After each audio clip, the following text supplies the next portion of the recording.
രാജു ഒന്ന് നിക്ക്.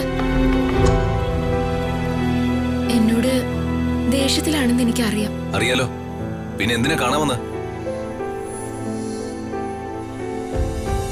ഈ കരച്ചിലെ സെന്റിമെന്റ്സ് ഒന്നും വേണ്ട. ഇതൊക്കെ ഞാൻ എത്ര വട്ടം കണ്ടിരിക്കുന്നു.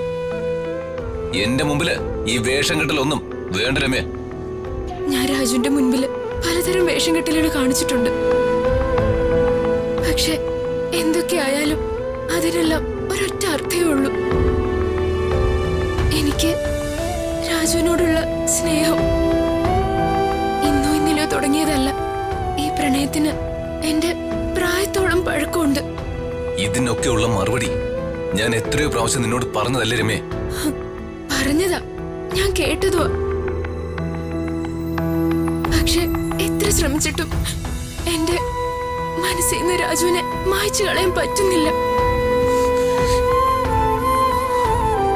എനിക്കറിയാം ഞാൻ ചെയ്യുന്നത് പലതും തെറ്റാണെന്ന്.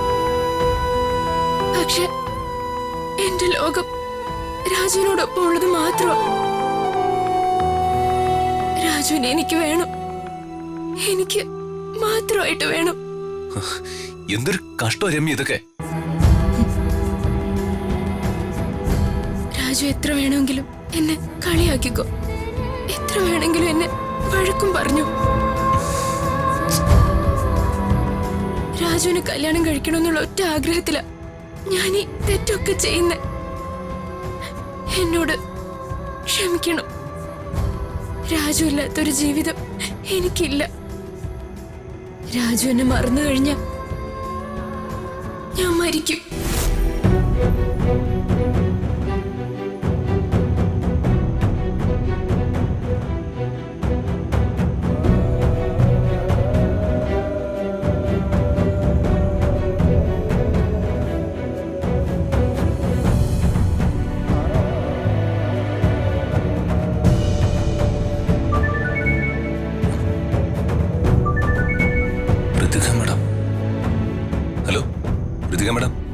രാജു എവിടെയാ? ഞാൻ വീട്ടിലാ മാഡം. എന്താ മാഡം വിളിച്ച? എന്തെങ്കിലും അത്യാവശ്യമുണ്ടോ? അങ്ങനെയൊന്നുമില്ല രാജു.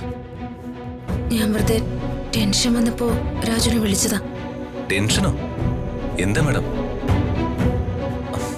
കാര്യം എന്താന്ന് വെച്ചാൽ തുറന്ന് പറയും മാഡം. എനിക്ക് ജീവിതത്തില് ഒരു മനസമാധാനവും ഇല്ല രാജു. എന്റെ ലൈഫ് ഇങ്ങനെ കായിപ്പോയി. രോഹന്റെ ശല്യം കൂടുക. ഏത് നേരവും ഫോൺ ചെയ്തോണ്ടിരിക്കുന്നു. അവന്റെ ഉപദ്രവം കാരണം ഞാൻ എന്റെ ഫോൺ സ്വിച്ച് ഓഫ് ചെയ്യാ. ഫോണ് സ്വിച്ച് ഓഫ് ചെയ്തിട്ടും ഒരു കാര്യമില്ല. അവൻ എന്നെ വീണ്ടും തിരക്കി വരും. അവനെ കല്യാണം കഴിക്കേണ്ടി വന്നാ ഞാൻ മരിക്കും. മാഡം, മരിക്കാനൊക്കെ എനിക്ക് വലിയ പേടിയാ രാജു. പക്ഷെ മരിക്കല്ലാതെ മറ്റു ഒരു മാർഗവും ഇല്ലല്ലോ.